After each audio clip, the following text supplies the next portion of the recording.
Good morning mga ka-scooter.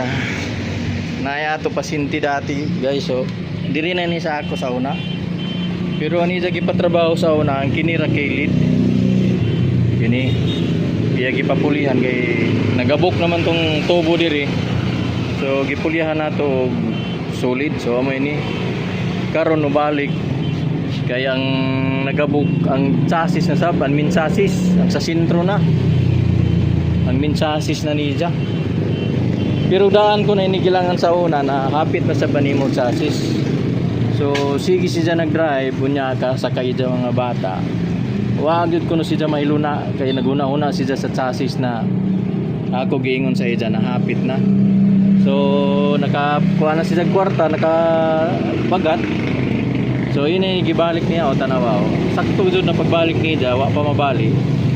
Nabuslot na kanipis na dire o potol na, grabe na nataya o pas buslot na.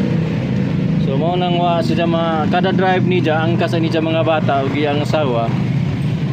So mabahin na niya una-una sa dayan og sa motor kay una-una man siya base mo kalitog ba kabali simba ko dako na ang problema. So nakatigom siya gamay kwarta niya, so nubalik. So mao na nga ato sa kuanon trabahoon. So sakto gyud ni jagi ko ana wa ni pabutan na mabali pa. Tawa pagtangtang na ako ana buslot na karadaw. Gamay ra kay kuyang. So yan guys, maura to ako. Kuan.